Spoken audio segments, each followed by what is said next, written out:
I'm Eric Mona. I am the Chief Creative Officer and Publisher at Paizo Incorporated, and I would like to welcome all of you to the Paizo 2020 and Beyond panel right here on the Gen Con main stage, or as it is today, my home office and nerd library. So what we're going to do today over the next hour is I'm going to take you through some of the new releases that Paizo has for the Pathfinder and Starfinder game that are coming out here at Gen Con, the release today, and in game stores all around the world.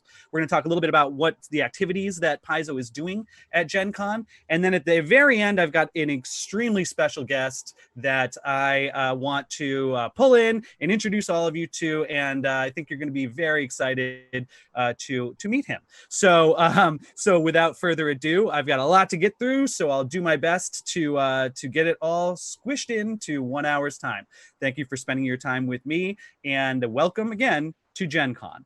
So the first thing that we want to talk about, kind of the major release that Paizo's got here at Gen Con this weekend, is the Advanced Player's Guide. So here I have an actual physical copy. There'd be a huge wall of these in the Paizo booth if we were, at Gen Con for reals, but we've got a huge wall of them in the Paizo warehouse, and your game store's got it as well. The Advanced Player's Guide is the first major rules expansion for the Pathfinder 2nd Edition game. We launched Pathfinder 2nd Edition role-playing game last year at Gen Con and did very well with it. In the last year, people have been playing it, play testing new stuff for us, giving us their feedback, and the Advanced Player's Guide is really our first opportunity to kind of bolt on new stuff to that system. When we did Pathfinder 1st Edition almost a decade ago,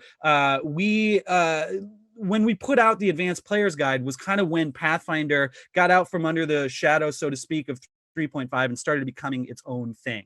And this time around, we built it from the start to be able to expand the way that we wanted to expand. So for example, we came up with archetypes, which were something you lay on top of your class in Pathfinder 1st Edition. But Pathfinder 1st Edition was not originally designed in that it was designed to emulate 3.5. It was not initially designed to have all this extra bolt-on stuff. So some classes, if you say swap out this power for this one, it works great.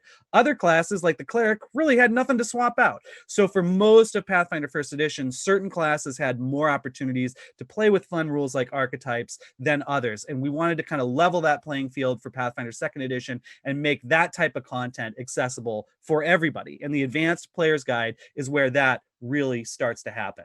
So when we talk about making characters in Pathfinder 2nd Edition, we want to make sure that it's got a bunch of diverse options, that you have lots of different choices. And we talk a lot about the ABCs of character creation. That's ancestry, background, and class. And by making decisions in those three areas, you're really kind of forming the skeleton of the character that you're going to build. And so I want to start, when we're talking about the Advanced Player's Guide for 2nd Edition, I want to start with ancestries. I'm showing on the screen right now the Rat Folk ancestry. Very popular ancestry for Pathfinder, finally coming in a robust way to 2nd Edition.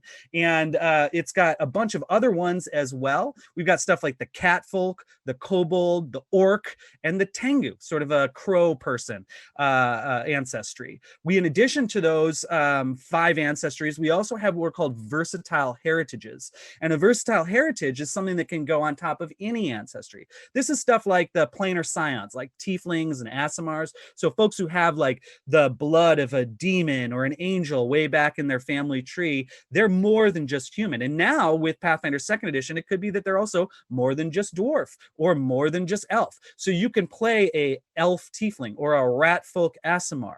We've also introduced the Duskwalker, which is a similar planar scion ancestry that traces its lineage to psychopomps, kind of the guardians of the dead. We also have Dhampirs, sort of living vampires. We've got changelings, which are children left behind by hags that have special powers and things. So with the versatile heritages and the ancestries, we're looking at about like 11 different new ancestries that we offer in the Pathfinder Advanced Player's Guide. So that's very cool. Each one of those ancestries has new ancestry feats that you can plug in as your character goes up in level. With Pathfinder 2nd Edition, your ancestry is not just a choice you make once. It comes back throughout your character's life. And so your dwarf can become more dwarfy, your elf can get more enmeshed in their culture and things like that, without having to sacrifice something, you know, like power attack or combat related options. So you've got your ancestry track, you've got your class track, you've got other sort of columns that you're plugging in to further diversify your character.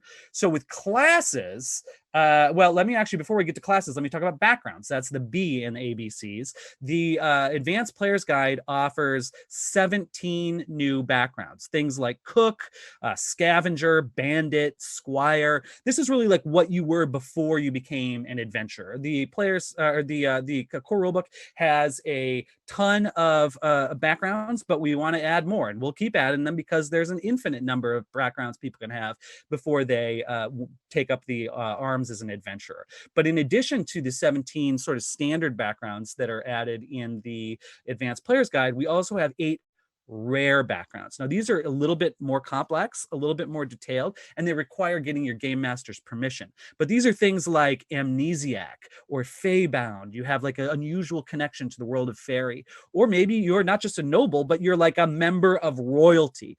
If you have your GM's permission, you can use these ancestries and really deeply root yourself into the campaign. So we've got ancestries in the book, we've got backgrounds in the book. Now let's talk about classes. Classes is really kind of the meat of the Advanced Player's Guide, and we have introduced 4 new classes in addition to the 12 that are already in the core rulebook here in the Advanced Player's Guide. The chapter opens with an overview of some of these new classes, which I'll talk about in a minute. So this slide shows what we call our iconic characters. These are like the samples of each of the different classes that we are putting into the book. So on the left there, we have the Oracle. That is a Tenku. That is the sort of crow person that I was talking about before. And our crow person Oracle, and indeed all oracles, are divine spellcasters who connect themselves to some kind of divine mystery. And it's through a connection to that mystery that they have a variety of spellcasting powers. And in fact, oracles are spontaneous spellcasters. So they have a number of spells they know, and a number of times they can cast those spells in any order. And they get those spells in other powers and things tied to their mystery. But mysteries and magic comes with a price. So every oracle also has a curse. So your mysteries might be something like ancestors or battle or flames or life or lore, but some of your curses might tie into that. So you may, for example, if you're you might have bones that start to protrude from your body as you're learning more about bone magic. You might have different sort of fiery curse things going on if you're the flame oracle. Pretty interesting. And as you go up in level, those curses and the mystery powers that you get increase as well. Next to the Oracle, we have the Swashbuckler. This is our half-elf swashbuckler, Jarrell.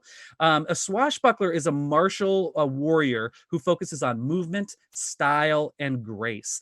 They're a dexterity-based martial combatant, so you're using your dexterity when you're attacking instead of your brute strength. They also kind of focus around an ability called panache. So being a swashbuckler, it's not just good to be quick and fast with a sword. You also want to do it stylishly. And so with panache, if you do something stylistically, let's say you swing into battle on a chandelier, and you get extra precision damage with that attack. So you kind of bewilder your foe, and then maybe you carve your initials into their chest or something like that. So they also have a number of style tricks that are related to their specific combat style. Swashbuckler, super fun class. We also have next to that the Witch. The Witch was a very popular class from first edition, made its debut in the first edition Advanced Player's Guide. And the Witch is a spellcaster who gets their powers by serving a mysterious otherworldly patron. It could be almost anything. We don't say specifically in most cases who that patron is, more like the theme of that patron. And then you decide, where you're getting your powers from. It's a prepared intelligence-based caster, and they have special abilities called hexes that are special magical attacks that are granted by their patron.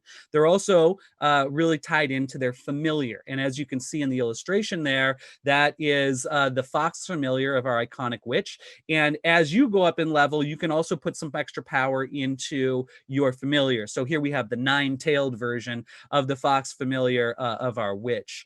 Some of the patron themes provided in the Advanced Player's Guide are curse, fate, night, rune, wild, winter, things like that. So you get to decide sort of who the otherworldly entity behind all that is. And then by thematically, we give you the different powers that you can apply to your character as a result of that relationship. Next up past the witch is the investigator. The investigator, probably the most popular class that we created late in the first edition Pathfinder era, and it comes back to take the spotlight here in the Advanced Player's Guide. The investigator has a number of really interesting and exciting opportunities for play, and things like pursue a lead and clue in are special actions that they have where they can kind of sum up a situation, and they're really good at sort of solving mysteries, tracking down crimes, stuff like that. If you want to investigate a location, an investigator is a really good choice to do that. They also have the ability to devise a strategy, so they can take a moment to kind of sum up their enemy and then strike with extra damage. I'm sorry, not strike with extra damage, strike by adding your intelligence bonus to your attack on top of the normal bonuses you would to make the attack. They have different methodologies that they focus in. So you could be an alchemical, you could focus in the alchemical sciences, which gives you a quick tincture, kind of a little quick and dirty alchemy powers. They can focus on empiricism, which gives them the ability to do investigations even faster than normal folks. You can also specialize in forensic medicine, interrogation, which is about questioning people, getting information.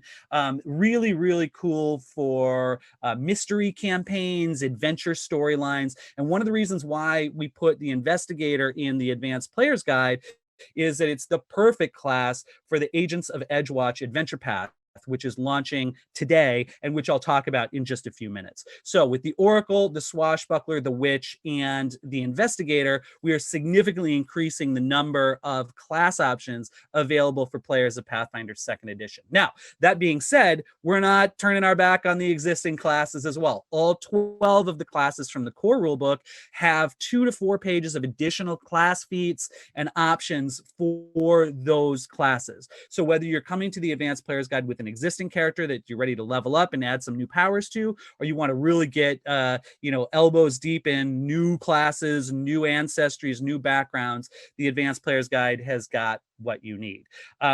It's really important to us for Pathfinder 2nd Edition that we have lots of robust character options, so you can create the character that you see in your head on the tabletop, that we give you the rules infrastructure to do that. When we started over again with Pathfinder 2nd Edition, a lot of people, they said, this looks cool, but Pathfinder's a game with all those options. I can't wait until we can get some of those options that came with first edition. Now with the Advanced Player's Guide, those options are really starting to come to the fore. We couldn't be more excited about the book. We extensively play tested all 4 of these classes, so thank you for folks who are out there and helped us kind of hammer these things into even better shape.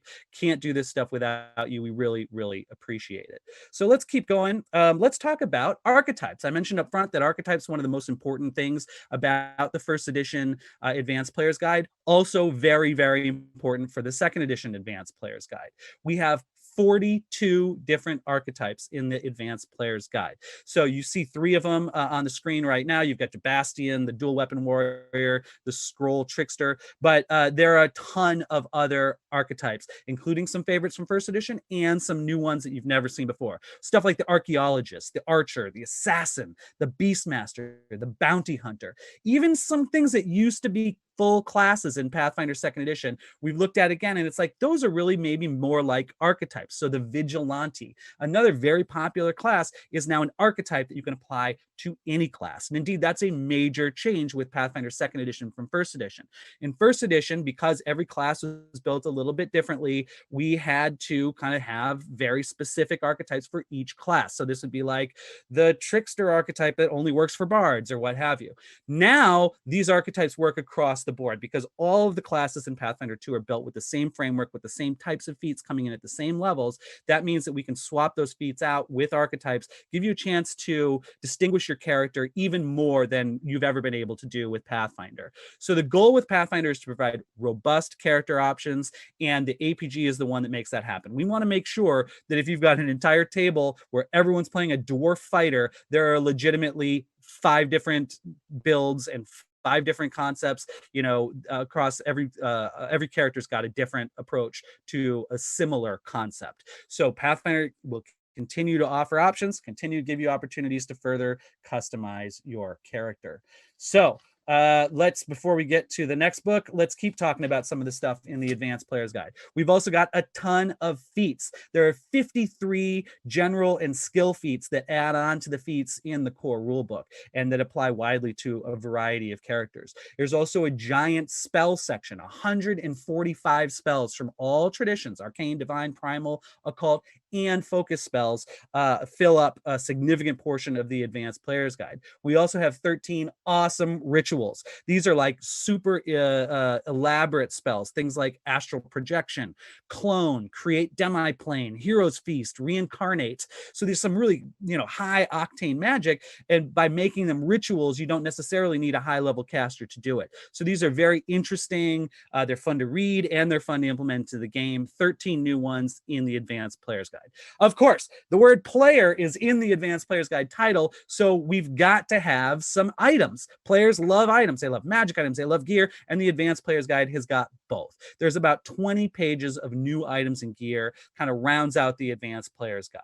And that is just a ton of stuff for the Advanced Player's Guide. I'm sure I'm forgetting some key items. If you want to learn more about the Advanced Player's Guide, you can join me, Director of Game Design, Jason Bullman, our Creative Director for Pathfinder, James Jacobs, and our Creative Director for Starfinder, Rob McCreary, in a Q&A panel on the official Paizo Twitch channel that will immediately follow this panel. We also have a panel right after that at 3 o'clock Eastern Time, and it is the building characters with the Advanced Player's Guide. So the design team's going to be there. They'll take you through the process. They'll show off some of the new options, show you how to integrate these new options into your existing Pathfinder 2nd Edition campaign. Or if you're just trying 2nd Edition for the first time, you can go through and make a character with the brand new book. In addition to the hardcover Advanced Player's Guide, which comes out this month, next month we have this guy, which is the Advanced Player's Guide Character Sheet Pack. It's got a number of different character sheets and a little folder folio here, and it's got different sheets for each of the classes in the book, and other cool things to track your companions, what have you. So if you're looking for nicely printed character sheets, you don't want to just print it out yourself, you can grab this thing when it comes out next month, September, the Advanced Player's Guide Character Sheet Pack. Okay, let's get into some of our other big releases for the show. And this one is one of my favorites. This is Lost Omens Legends. One of the really exciting things about Pathfinder 2nd Edition for me is an opportunity for us to go back into the world of Golarion, the Inner Sea region that we've been exploring since about 2007, and really kind of update it. Not just update it with events that have happened in the Pathfinder Adventure Path since then, but also update it with new ideas and things that we've got some new staff members that have come to us in the last decade, and they've got really exciting and neat ideas as well. So the Lost Omens line has really got a lot of creative oomph behind it these days, and it's doing very well, and it's super fun to read. Our art teams made sure that every page has got beautiful art, and it's really exciting where we're going with the Lost Omens line. And this is the latest book in that line, Lost Omens Legends. So what Lost Omens Legends is all about is it is a gorgeous guide to sort of the movers and shakers in the Lost Omens campaign setting. So usually and traditionally at Paizo, we haven't done a lot with our major NPCs because we want the player characters to be the heroes of these stories. We remember growing up playing other games, and it always seemed like, through novels or through official adventures, this character is always going to be more powerful and more important than my character. So I think that created a little bit of a bias where we wouldn't really put the focus in a big way on the major NPCs in our setting. But now with second edition, we're kind of moving away from that a little bit. The player characters obviously still the heroes of the show, but we want to kind of provide a little bit more of that context. And now that we've been developing the setting for over a decade, we've got a lot of that context, and we also know where there are new holes that need to be filled in. And the Lost Omens Legend book is a great whack at that. So let's take a closer look. So this is Azaerci, who is a general of Aprak, which is a hobgoblin nation in the inner sea region of Golarion. This is a great example of a character who was born in a Pathfinder adventure path series of adventures, in this case, the Ironfang invasion, and now is a robust part of the world because we have updated our timeline to include all the events of the first edition adventure pass. So there's a new hobgoblin nation right on the in the heartlands essentially of the inner sea, and Azaerci is the leader of that nation. Now you'll see if you look at the little stat summary up there, Azaerci is lawful evil. But one of the secondary goals of Pathfinder Second Edition has been to add a lot more sort of meat and complexity to the sort of traditional like humanoid ancestries. So things like orcs and hobgoblins, you know, for a long time in fantasy gaming, they're just sort of this like bestial, you know, other force. In fact, early on in 3.0, they were called savage humanoids, you know, and they're just sort of an other that it's like okay to go and kill and all that. We want a much more interesting, much more integrated, much more complex world in Pathfinder, and we've been building that over time. And characters like Azaerci are a good example. You read through this, you get a better sense of her perspective, and it's not just I want to make war on people. There's a lot more to it, and this book gives you some of that as well. So you see here we have the character illustration, we have their background, context. On the next page of this, we have some items and some feats that you might gain by interacting with Azaerci. There's usually with each one of these characters an artistic element here. So here we've got understanding how facial expressions work, you know, with hobgoblins and what to do and what not to do. Pretty rad to have this character kind of leading off the book, at least alphabetically speaking. So next up, we have another big hit from our past adventure pass, Baba Yaga. Baba Yaga is a character from Earth lore and legend, Russian lore, who's been a part of sort of tabletop gaming almost from the beginning. And we knew we wanted to bring her into Pathfinder as well. So she was sort of a centerpiece of Reign of Winter, which is one of our most popular first edition Pathfinder adventure pass. As you can see, she's got a wonderful chicken. And we're stoked to bring Baba Yaga again to the forefront here in the Lost Omens Legends book. And if you see on the second page here, we also give you some advice for Baba Yaga as a witch's patron. So if you don't want to go with some of those sort of winter or, you know, some of the other patrons that I mentioned a few minutes ago, you can choose through this one, Baba Yaga herself as your patron. And that's going to lead to some pretty interesting role-playing opportunities, I'm sure. So again, there's some rules here for what happens if you take Baba Yaga as your patron. There are some spells that you can get as well through interacting with Baba Yaga. There's information about her relationship with the Winter Witch land of Irisin, which is a big important part of our campaign setting. And again, beautiful illustrations to kind of root things more in the lore and in the world. Let's go to another one. Old Mage Jatembe, major character for the Pathfinder setting. And this is probably as deep as we've ever gone on this character, giving more and more details. So this character, unlike Azaerci and Baba Yaga, does not come from the adventure path. This just comes from the lore of the setting. This is one of the most powerful and important spellcasters in our entire setting, founded the Magambia Magic Academy, and is a major personage in the Pathfinder world. So of course, we're going to include Old Mage Jatembe. He's on the cover. We're including him in the interior as well. So here we've got background about him, some lessons, and again, beautiful art, some spells you can learn by interacting with Old Mage Jatembe, and just adding more flavor to characters that we've been referencing now for almost 10 years. So let's just quickly take another look at a couple more. We've got our friends, the Licktoad Goblins. Anyone who's played our Weeby Goblins adventures through free RPG is probably familiar with the Lick-Toed Goblins. They're in some ways almost a mascot for Pathfinder First Edition. They're part of the reason why Goblin is a playable ancestry in Pathfinder Second Edition, because people just loved playing these characters in those pre-generated adventures that we would put out pretty much every year. So here they are again. Our friends the Lick-Toed Goblins return to Lost Omens Legends.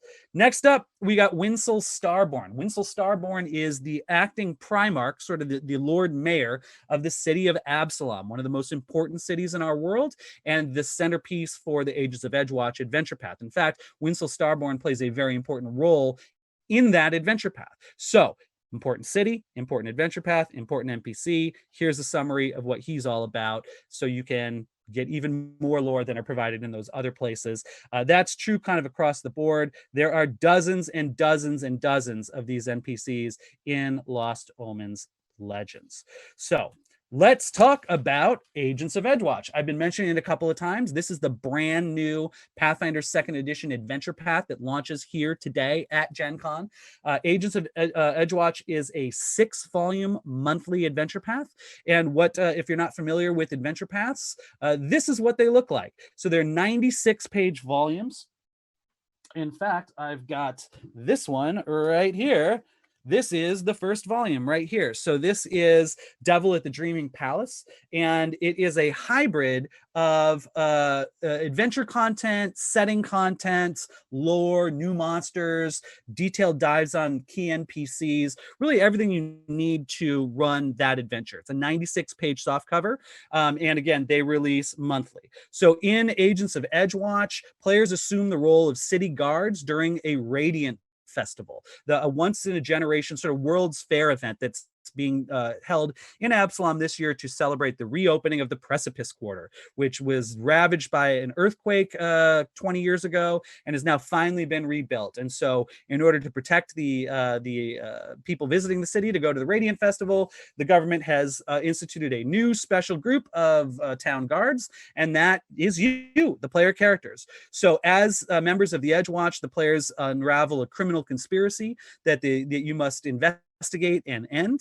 It involves good guards who are going up against evil cultists trying to hurt a lot of people in the city, and it is entirely urban. The entire adventure path takes place in the city of Absalom, and as you go through each installment, you get to explore different parts of the city. Really, probably the best tour of Absalom that we've given in an adventure form. Certainly the best and the most in-depth. So Agents of Edgewatch, I've read the first 5 of them so far. They're very well done. Pretty exciting campaign overall. A little bit of a departure. You know, we've done ones where you're pirates. We've done ones where you're evil. We've done ones where you're, involved in a big war. This one, you are members of the City Watch. So this is Absalom. This is a map for the City of Lost Omens book that is still stuck in development, almost done, coming out early 2021 at this point. But right now, Agents of Edgewatch, we give you the map, we give you overviews of the city. You've got more than enough to get started. This is the most detailed map that Paizo has ever done. Certainly the most detailed city map that we've ever done. I've been working in RPGs since 1999, and this is the most detailed city map I've ever been a part of. Let me get you a zoom in here so you can get a sense. You can kind of, it's so detailed, this map, you can kind of go in and be like, I think this is my house right here. So pretty rad. Overall, beautiful map.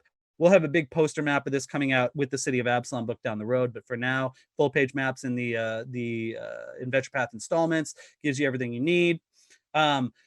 Now, that being said, so right now you can go to paizo.com and download the free Agents of Edgewatch Player's Guide, which is meant to be read by GMs, distributed to players. It's got specific backgrounds that tie you better into the campaign. It also has some advice. Obviously, world events these days have kind of shown a new light on issues of policing and things, and that's been a concern for a fair number of people, and fair enough. So one of the things that we've done with the Player's Guide is we've offered a couple of different options. So if you like the idea of a big urban campaign, but you just right now are not feeling comfortable playing as law enforcement officers, there's a lot of different options that you can do to kind of modify that element of the campaign if that's what you want to do. Also, really important distinction with Agents of Edgewatch over some of our other campaigns. The default assumption in this campaign is that you are doing non-lethal damage and that you are talking to people before you are attacking people. So, players being who they are, they'll make the decisions they need to make, but they're encouraged to solve these issues in a non-lethal way. The role of a city guard is to protect the people of the city, and that's the spirit in which the campaign's created and our expectations in terms of how people will play it. There are also rules in the free player's guide that tweak the non-lethal damage rules for Pathfinder, make them a little bit more friendly to use, and that's how we expect people to play Agents of Edgewatch. So really cool campaign, lots of fun stuff coming up with that. If you want to know more about the Agents of Edgewatch campaign, we've got a Pathfinder Adventure Path Agents of Edgewatch and Beyond panel on Sunday from 1 to 2 Eastern on our Twitch channel. That's twitch.tv/officialpaizo. All right, couple of more new releases. This is still the part of the presentation where it's like I'm walking into the Paizo booth. Look at all this new stuff. And we've gone over some new Pathfinder stuff, but let's talk about a big new Starfinder release. So this is the Starfinder Starship Operations Manual. It is a major expansion to the Starship rules and tools for the Starfinder role-playing game. It is the big Gen Con release for Starfinder. It is a 160-page hardcover rulebook. It's got new Starship weapons. It's got all kinds of fun stuff. So again, beautifully illustrated. Let's take a look. So Starship weapons, this is the introduction to that section, but I want to jump forward to this. There's the chart. So these are the Starship weapons that we're introducing in this book. So just a ton of different options to really kind of kit out your Starship.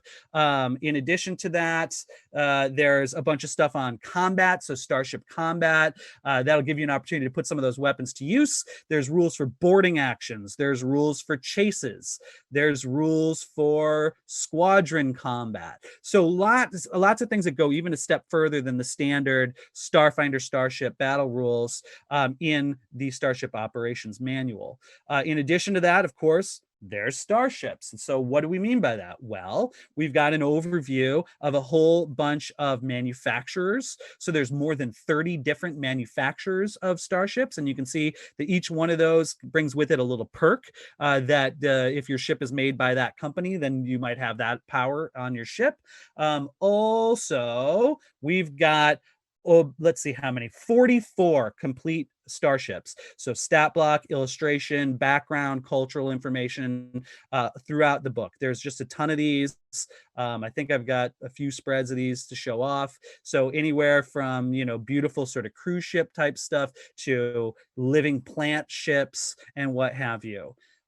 We also have a chapter on running Starship campaigns. So in a lot of Starfinder campaigns, you're on a space station, you're on a planet, and then the Starship's just kind of something you do onto the side. This is tips. What if the Starship is kind of the main thing? How does that work? And with that comes stuff like ship-sized monsters. There's a bunch of those in the book. Space hazards, encounter and campaign design Starship tips. And then the book is got some worksheets in the back to help you kind of plan out your ships and track them during combat and what have you. If you want to know more about the Starship Operations Manual, I invite you to check out the Building a Starship in the Starfinder RPG panel on Saturday from 4 to 5 Eastern, again on twitch.tv/officialpaizo.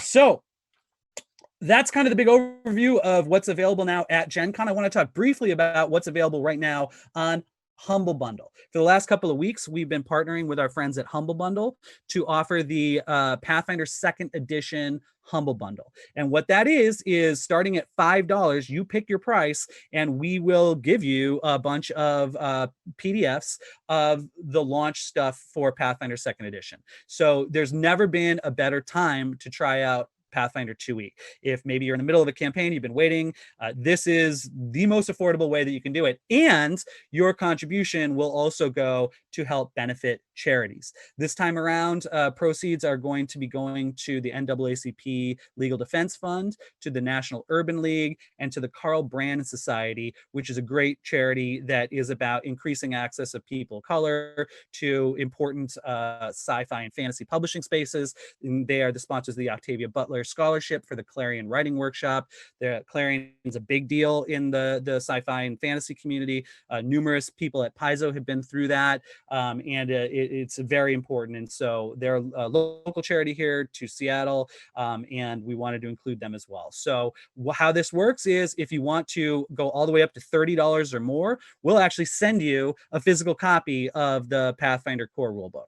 So again, there's a whole bunch of stuff that you can get as digital files. If you get up to 30 or more, we will send you a copy of the Pathfinder core rulebook. Now, you do have to cover shipping, and sometimes internationally that can be a little bit expensive, but it's still cheaper than buying the book at full price. So we really wanted to make sure that we got Pathfinder Second Edition out to as wide a number of people as possible. We love this game. We believe in the game. People are really starting to catch on to it and like it. And this is your opportunity, if you haven't already done so, to pick it up and to do good while you're doing that. I should mention, the way Humble Bundle works is when you make your pledge, there's a bunch of sliders, and you can decide what portion goes to Paizo, what portion goes to Humble Bundle, what portion goes to the 3 charities that I mentioned. I encourage you to be as generous as you can and to help those charities as much as you possibly can. So that is going to be running through Tuesday. So this will end shortly after Gen Con ends, but it's still open right now. So you can go to humblebundle.com. It gives you all the details right there. We're thrilled to be working with them. They're a great partner and doing some good while we're at it. So there's the core rulebook. It can be yours digitally for $5 or physically for $30 plus shipping and handling. All right. It's not just about new releases. It's not just about the booth. Gen Con is about organized play. It's about gaming. What you see here in this picture is the Sagamore Ballroom at Gen Con. This is where we have hundreds and hundreds of tables of people playing Pathfinder RPG, people playing Starfinder Society, people playing Pathfinder Adventure card game. We don't obviously have everyone gathered in a big physical space this year, but we do have people gathering on our Discord server. So we have the Paizo Organized Play online event server, which is going right now. There are hundreds of people playing Pathfinder and Starfinder right now on our server and through virtual tabletops and what have you. All of the activity that Paizo's doing at Gen Con this year can be found at paizo.com/Gen Con. That'll give you a link right to the Discord server. That will also show you our streaming schedule, which I'll talk about in just a second. But I do encourage you to try out Pathfinder Second Edition. Get involved with Pathfinder Society or Starfinder Society. Great community of folks. A great way to kind of dip your toe in, either through like a 1-hour quest or a new type of game we got called a bounty. That's just a quick demo sort of a thing, all the way up to full like 4.5-hour one-shot adventures. A lot of these are sold out through the Gen Con ticketing system, but there's still a lot of tickets available. So I encourage you to check out paizo.com/Gen Con. That'll take you to the event registration page at Gen Con. You can sign up for events. You can also come right to the Discord server, and the people there will help get you into a game. Would recommend that you come about 30 minutes before the scheduled time of the slot, and the volunteers there will do what they can to get you into a game. So very excited about the online gaming here at Gen Con. We did it a few months ago at PaizoCon. One of the obviously a lot of us are bummed out that we're not physically at Gen Con with each other right now, but kind of the cool thing about the way the cons are going this year is that people could never physically make it to Gen Con can now participate in Gen Con programming together no matter where they are in the world. So when we did this at PaizoCon a few months ago, we actually had, I think, more tables than we ran in the Sagamore Ballroom at Gen Con last year. God only knows how it's going to turn out by the end of this week, but we'd love to have you. Please come check out Pathfinder Society and Starfinder Society in our Discord server. Another thing that we're running special for this year's show is during Gen Con, so starting now and going all the way through 11:59 p.m. Pacific time on August 2nd, we have a special discount code on paizo.com. So this discount code will work for 20% off a single order. So at checkout, you'll be prompted for a code. The code is GenCon, one word, GENCON, and that will trigger a 20% discount code for one order on paizo.com. It is not valid on subscriptions, back orders, pre-orders, or non-Paizo PDS, but that leaves thousands and thousands and thousands of products that it does apply to. So we would love to have you come check out that thing. And I've just been informed it's actually GenCon 2020. So the code is GenCon 2020, one word. Okay, let's see here. Then the next thing on the presentation. So there's a quick look at the Discord server. And there you go. And let's see here. The next thing is our streaming schedule. So I've been talking about some of the other panels that we have going on this weekend. Here's a big list of them. I'm not going to go through all of them right now. Just check out paizo.com/GenCon. This is what we're doing. So we're doing individual panels and Q&As. We've also got our friends from No Direction, the longest running and the very best Pathfinder news podcast. They've been helping us out with our programming as well. So they'll be doing these behind the pages interviews with some members of our staff to get a deeper dive on some of these projects. That's going to be going on all weekend on twitch.tv/officialpaizo. Alrighty, let's talk about some new stuff. So let's see here. Actually, let's go back. I do want to talk about one thing, which is we have streaming games. So every night, every evening, we partnered with a different streaming group, and we're going to be doing some cool gaming live plays here on our Twitch channel. So we've got tonight is Tales from the Black Lodge, which is our friends from Roll for Combat. And I believe Paizo developer Luis Loza is going to be sitting in on that game. I've played with those guys before. Super, super fun. That's Tales from the Black Lodge. That is a Pathfinder Society themed game where they play through different Pathfinder Society adventures. That's a great way to kind of check it out if you're not sure you want to jump right into a game. That's tonight, 6 to 9 Eastern on Twitch TV/officialpaizo.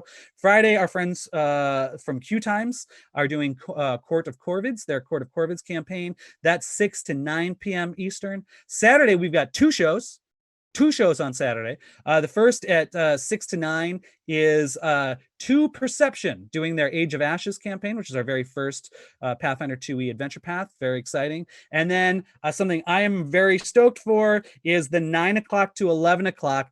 Right here on the Gen Con main stage is the Glass Cannon Network and the return of the Thunder Company. What the Thunder Company is it's a sort of a convention-based thing we've been doing with the Glass Cannon network for a couple of years now. And Jason Bullman, our director of game design, will be running a game for the Glass Cannon folks and for yours truly. So if you want just super hijinks, really crazy off-the-wall characters, I would recommend checking out the Glass Cannon Network's Thunder Company programming at 9 to 11 Eastern on Saturday here on the Gen Con main stage. Sunday, too, we've got Things in Space from our friends at Dragons and Things, bringing some Starfinder actual play to our channel. That's 4 to 6 Eastern time. Twitch.tv/officialpaizo. Okay, I mentioned I've got a special guest. I see the special guest is almost here. We'll get to him in just a few minutes. But before we do that, I want to talk about some previews. So some of this stuff we've mentioned, some of this stuff we've never mentioned. This is kind of the news portion of the presentation. So let's talk about Starfinder Adventure Path. So one of the next things coming up for Starfinder Adventure Path is the Devastation Arc Adventure Path. This launches next month in August. It's our first high-level Starfinder Adventure Path. It's a 3-volume monthly adventure path, and it starts at 13th level. And what that means is it's a great way to just start. You want to play high-level characters, just start and you're good to go. But it also works as a capstone for most of our other existing Starfinder adventure paths, which tend to end at around 12th or 13th level. So this is a great sequel campaign for, say, Dead Suns. It's really a cool campaign. The discovery of a millennia-old ruins sets off a chain of events that puts an ancient Titanic spacecraft on a destructive course toward the Pact Worlds. So this is like a giant, big super weapon ship coming into the Pact Worlds, and you as high-level heroes need to prevent utter catastrophe. So that's starting in August, 3-volume adventure path. Following up the Devastation Arc, and there's an example of what it will look like.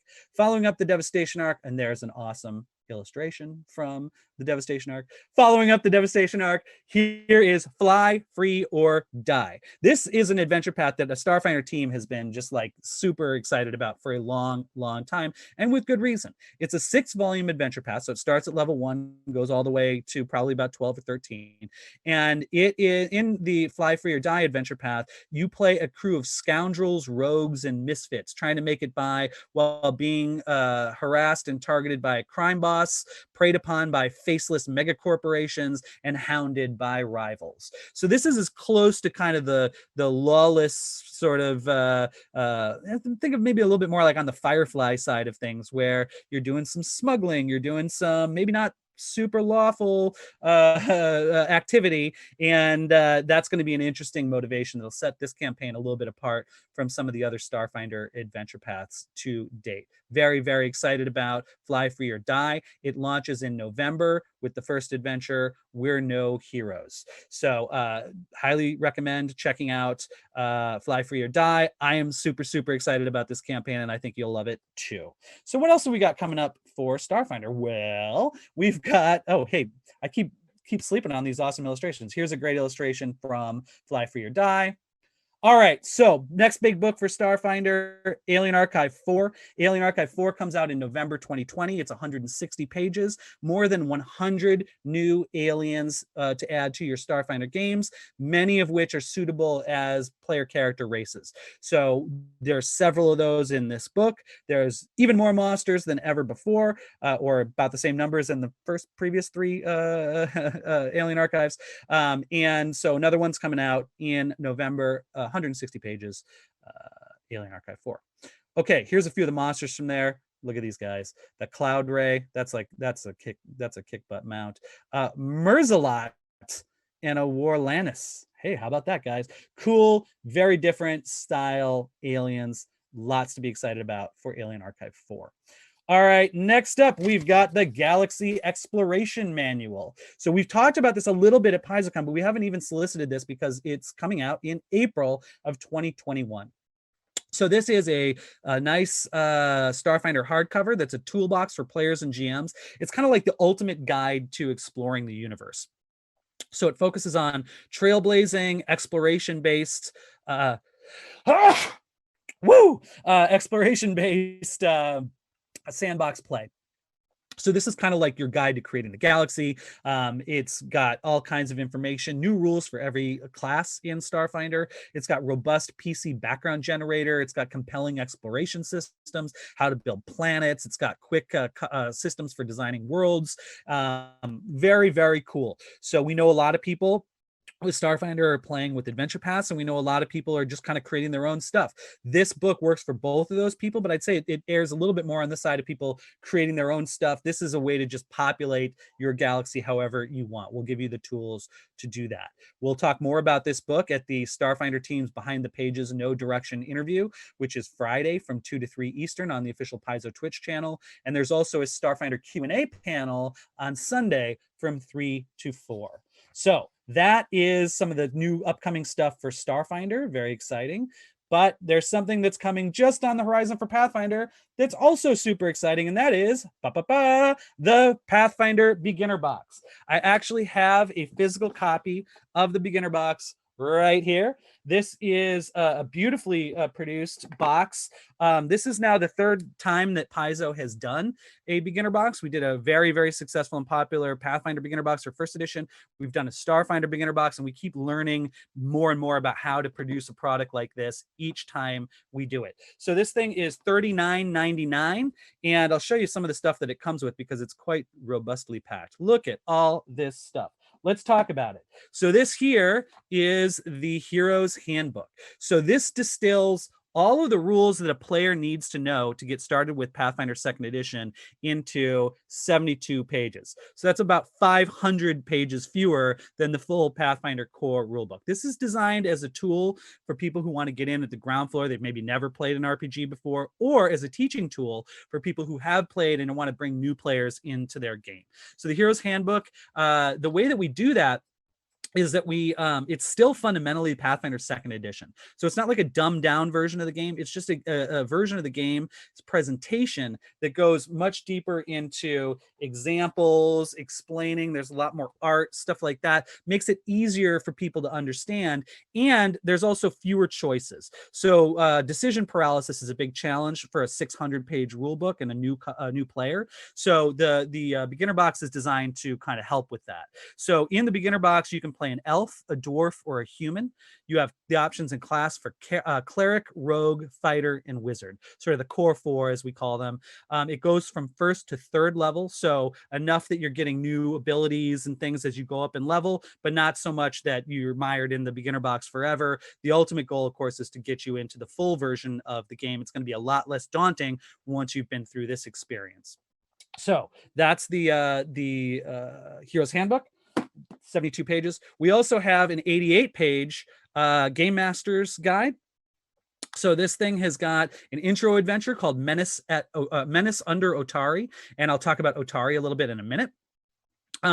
It's got all the Game Master rules you need for starting beginning Game Masters. It opens with the adventure, just get you right into the action. And the player's book also opens with a little one-shot personal adventure that you make the decisions on your own as you're reading through it. Introduces some of the basic concepts that way.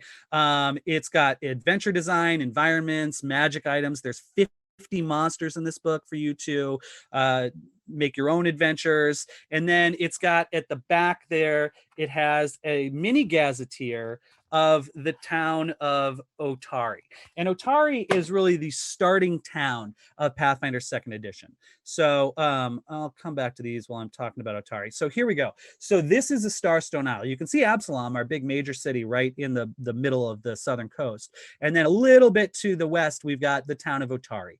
So Otari is a small town, not too far away from the big city. Like Sandpoint in 1st edition, Otari is what we're going to be focusing on as like kind of your starting town. So there's a little gazetteer of that town in the beginner box, and we'll come back to Otari in a few minutes because there's even more coming for that location in the future. But let's talk about some of the other components in the beginner box. The box comes with 4 of these pre-generated characters.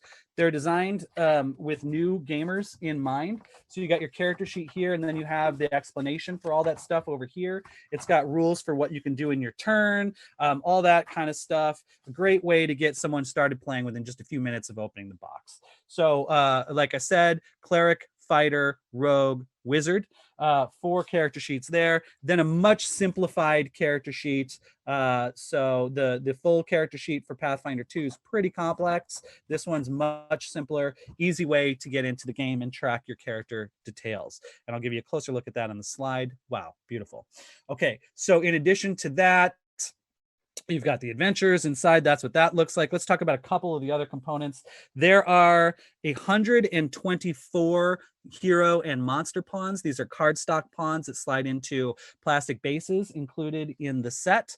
We've got 16 action tokens to help you keep track of your actions and reactions every round. And then we've got 6 little rules reference cards, one for each potential player at the table that tells you what you can do in the round, that tells you how all the conditions in the game work without having to flip through the book. Also works as a neat little bookmark if you want to use it that way.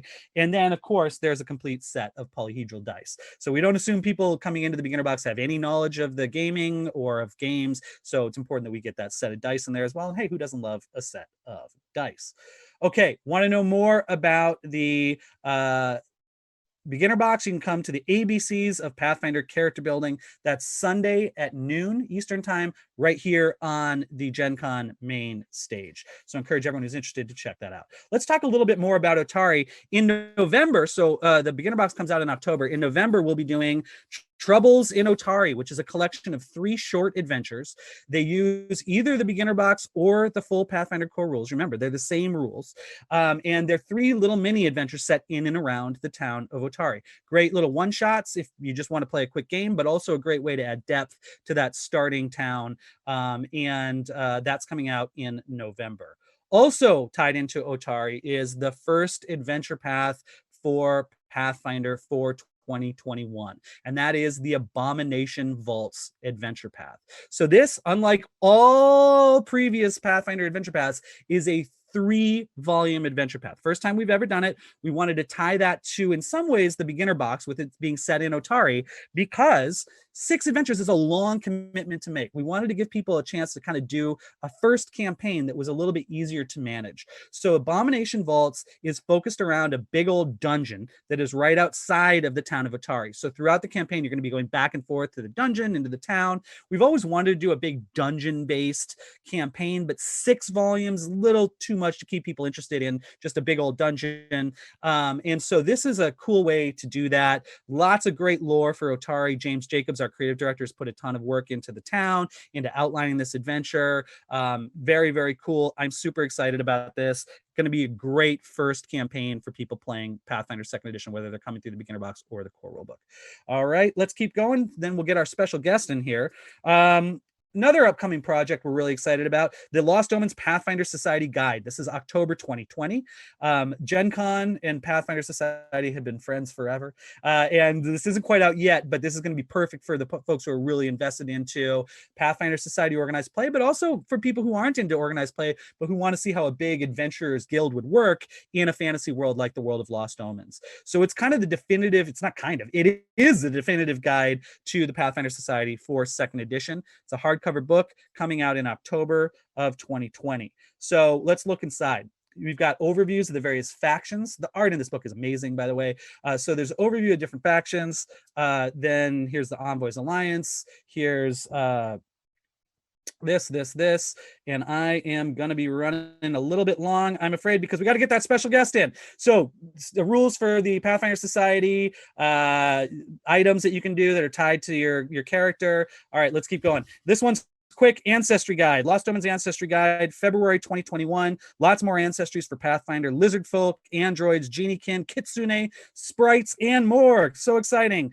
Then also one thing we are doing is Bestiary 3. Holy moly. Bestiary 3 is March 2021. This completes the core monsters for Pathfinder, and we'll do different types of monster books after that. So the idea is once you've got Bestiary 1, 2, and 3, that's kind of the main monsters for Pathfinder. We kind of assume everybody knows. There'll be more monsters, but we'll do them in different formats going forward. That comes out March 2021.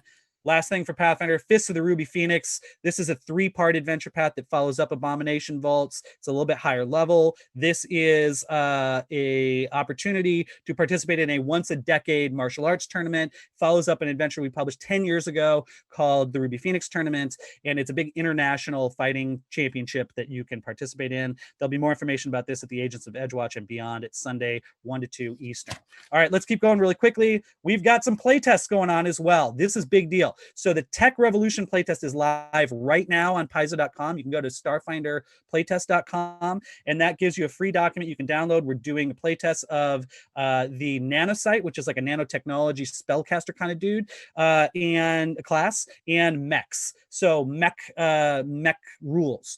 We really want you guys to put these things through their paces, give us your feedback, and we'll continue to develop them. It's always better to get thousands and thousands of minds on something. So thank you in advance for your participation. The Tech Revolution playtest goes through July 2021. I'm sorry, the book comes out July 2021. The playtest goes through September 18th. Pathfinder Secrets of Magic playtest. This is a new book, you guys. It's never been announced. Pathfinder Secrets of Magic is the big Gen Con Pathfinder release for Gen Con 2021. It is a huge source book that's all about magic, got a ton of spells, a ton of new stuff, and it's got 2 new character classes. You heard it here first, folks. The new character classes that will be introduced in 2021 through the Secrets of Magic hardcover are the Magus, which is like a fighter wizard kind of guy, and the Summoner, which is a very popular, very interesting class from 1st edition that we'll be bringing to 2nd edition. That playtest starts September 7th to October 18th, and the hardcover releases July 2021. All right, quickly, the special guest is coming. Got to talk a little bit about our partners, Owlcat. They did the Kingmaker video game that is coming to consoles on August 18th. On August 18th, Xbox One, PlayStation 4 drops in both of their marketplaces. A great chance for people like me who maybe don't do as much gaming on the computer but like the console. This is a cool way to do that, the Kingmaker campaign. James Jacobs will be streaming the game live on our Twitch channel on August 18th. Okay, big announcement. Beetle and Grimm's new partner for Pathfinder. They came to us with a very exciting idea that I want to talk to you about. So they are going to be launching Pathfinder Complete Character Chronicles via a Kickstarter effort that starts this fall. So in fall 2020. What is a Complete Character Chronicle, you ask? Well, let's take a look. It is a hardcover character record. So a really super hyper detailed character sheet, ways to track your characters, activities, and so on, plus all of the rules from the core rulebook and the advanced player's guide that are relevant to your character class. They're going to be starting with the core 4, the fighter, the wizard, the cleric, and the rogue. We'll see where it goes from there. It's a crowdfunding campaign. They've showed us some interiors and stuff for these that look fantastic. Here's some look at them. I'm going to go through these relatively quickly. Wow, look at that. Powerful spell book. Here's a look at kind of the rules. And so on, a journal, and then of course, what's a character record without a death certificate. So we're very excited about this project. They actually have a panel tomorrow, Saturday from 12 to 1 that will go all about in deeper into it. So Kickstarter starts in fall of 2020. That panel is going to be on our official Paizo channel Saturday 12 to 1. Let's talk about WizKids. And guys, I swear we're almost done, and the guest is almost here. So WizKids are a great partner. They've been doing Pathfinder Battles miniatures for years and years. I'm happy to report now Starfinder Battles are out. So the first 2 sets of Starfinder Battles are out. This is what you're looking at right now is Galactic Heroes, pre-painted plastic miniatures. We've also got Galactic Villains. These are sets of 6 available now. Much more Starfinder battles to come. And let's get in here as the thing is just ending. Let's get our special guest. I'm going to have to go grab him. Give me a second.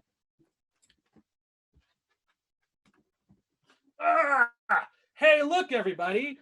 It's a life-size goblin from our friends at WizKids. So this thing is the Pathfinder foam replica life-size goblin. It is fully 3 feet tall. It is legitimately life-size. This thing is coming out November 2020. You can have your very own copy. It's a limited edition, but it's going to be selling for $450, and it is substantial. This thing is an awesome sculpture. He is my special guest. I've been dying to introduce you to him. How you doing, Goblin? How do you think we're doing so far? I think you're running a little late. Yeah, fair enough. Okay, so this is this goblin. Everybody say hi and say bye. WizKids has done a great job on this thing. I cannot believe how awesome this is. My dog is afraid of it, as it should be. It's a goblin. Okay, so let's put him away and try and wrap this thing up real quick. All righty, so last up, quick reminder, check out that Humble Bundle, humblebundle.com. Great way to get into Pathfinder, and we'd love to have you check it out, and be sure to give generously to charity. Here's another look at our Twitch channel. You can go to paizo.com/GenCon, check that out. And then lastly, we've got a Q&A follow-up starting in just a few minutes over on paizo.com. Over on twitch.tv/officialpaizo. If you want to know anything else about our streaming schedule and anything else we're doing here at Gen Con, swing by paizo.com/GenCon. Really appreciate your time. We are exactly at 11, which means I am out of here. Really thank you for your attention. Been a pleasure having you here in my home office, and we'll see you over on Paizo's official Twitch TV channel for a Q&A.